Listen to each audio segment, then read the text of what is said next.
माता दी दोस्तों, आप सबका बहुत बहुत स्वागत है मेरे यूट्यूब चैनल में।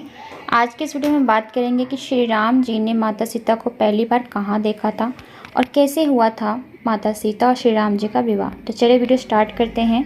जब श्री राम और लक्ष्मण ऋषि विश्वामित्र के साथ जनकपुरी पहुँचे तो राजा जनक सभी को आदरपूर्वक अपने साथ महल लेकर आए। अगले दिन सुबह दोनों भाई फूल लेने बगीचे गए। उसी समय राजा जनक की पुत्री सीता भी माता पार्वती की पूजा करने के लिए वहां आई। सीता जी राम जी को देखकर मोहित हो गई और एकटक निहारती रही। श्री राम भी माता सीता को देखकर बहुत आनंदित हुए। माता पार्वती का पूजन करते समय सीता जी ने श्री राम को पति रूप में पाने की कामना की। अगले दिन धनुष यज्ञ, जो भगवान शंकर के धनुष पर प्रत्यंता चढ़ाएगा, सीता जी का विवाह उसी के साथ होगा, ये आयोजन किया गया था। राजा जनक के बुलावे पर ऋषि विश्वामित्र, श्री राम और लक्ष्मण भी उस धनुष यज्ञ को देखने के लिए आए थे। राजा जनक के निमंत्रण पर श्री राम और लक्ष्मण ऋषि विश्वामित्र के साथ धनुष यज्ञ में गए। उस सभा में अनेक वीर और पराक्रमी राजा महाराजा पहले से ही उपस्थित थे। जैसे ही श्री राम ने सभा में प्रवेश किया, सभी उनकी ओर एकटक देखते ही रह गए। जो राक्षस राजा का वेश बनाकर उस सभा में बैठे थे, उन्हें श्री राम के रूप में अपना काल नजर आया। राजा जनक ने उचित समय देखकर अपनी पुत्री सीता को भी वहां बुलवा लिया। सभा में आते ही सीता जी की नज़र सबसे पहले राम पर पड़ी। सीता जी चकित चित्त से श्री राम को देखने लगी। तब सब राजा लोग मोह के वश हो गए। सीता जी ने मुनि के पास दोनों भाइयों को देखा तो उनके नेत्र अपना खजाना पाकर ललचाकर वहीं श्री राम जी में जा लगा। तभी सेवकों ने राजा जनक के कहने पर भरी सभा में घोषणा की कि यहाँ जो शिव जी के धनुष रखा है वो भारी और कठोर है। जो राजपुरुष इस धनुष को तोड़ेगा वही जनकपुर कुमारी राजकुमारी सीता का वरण करेगा। घोषणा सुनने के बाद अनेक वीर पराक्रमी राजाओं ने उस धनुष को उठाने का प्रयास किया, लेकिन कोई सफल नहीं हो पाया। यह देखकर राजा जनक के मन में शोक सा छा गया और वो बोले, पूरी पृथ्वी वीरों से शून्य हो गई है। राजा ऋषि विश्वामित्र के कहने पर श्री राम उस शिव धनुष को तोड़ने के लिए चले। यह देखकर सीता भी श्री राम के सफल होने की प्रार्थना करने लगी। श्री राम ने मन ही मन गुरु को प्रणाम किया और बड़ी फुर्ती से धनुष को उठा लिया। यह देख राजा जनक, उनकी रानी व सीता के मन में हर्ष छा गया। मंगल गीत गाए जाने लगे, ढोल मृदंग सहनाई आदि बजने लगे। सीता ने सब चाहते और हुए वरमाला श्री राम के गले में डाल दी। यह दृश्य देखकर देवता भी प्रसन्न होकर फूल बरसाने लगे। श्री राम व सीता जी की जोड़ी ऐसी लग रही थी मानो सुंदरता व श्रृंगार रस एकत्रित हो गए हों। सीता को श्री राम का वर्ण करते देख कुछ दुष्ट राजा बोले कि इन दोनों राजकुमारों को बंदी बना लो और सीता को अपने साथ ले चलो।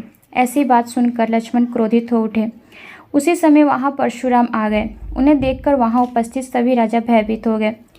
जब उन्होंने अपने आराध्य देव शिव का धनुष टूटा देखा तो वे बहुत क्रोधित हो गए और राजा जनक से पूछा कि किसने किया है, मगर भय के कारण राजा जनक कुछ नहीं बोल पाए। श्री राम की बात सुनकर परशुराम बोले कि जिसने भी यह धनुष तोड़ा है वो मेरा शत्रु है। परशुराम का क्रोध देखकर लक्ष्मण उनका उपहास करने लगे। बात बढ़ती देख श्री राम ने कुछ ऐसी रहस्यपूर्ण बातें परशुराम से कही जिसे सुनकर उनकी बुद्धि के पर्दे खुल गए। परशुराम ने जब श्री राम के रूप में भगवान विष्णु की छवि देखी तो अपने मन का संदेह मिटाने के लिए उन्होंने अपना विष्णु धनुष श्री राम को देखकर उसे खींचने के लिए कहा। तभी परशुराम ने देखा कि वह धनुष स्वयं श्री राम के हाथों में चला गया। यह देखकर उनके मन का संदेह दूर हो गया और वे तब के लिए वन में चले गए। यह देखकर राजा जनक के मन में संतोष हुआ। तब उन्होंने ऋषि विश्वामित्र के कहने पर राजा दशरथ को बुलावा भेजा और विवाह की तैयारियां करना शुरू कर दिया। सूचना मिलते ही राजा दशरथ, भरत, शत्रुघ्न व अपने मंत्रियों के साथ जनकपुरी गए। अयोध्यावासी भी बहुत खुशी मना रहे थे। सभी तरफ उत्साह भर गया कि जानकी और श्री राम जी का विवाह होगा। यह सुनकर लोग प्रेम मगन हो गए और रास्ते, घर तथा गलियां सजाने लगे।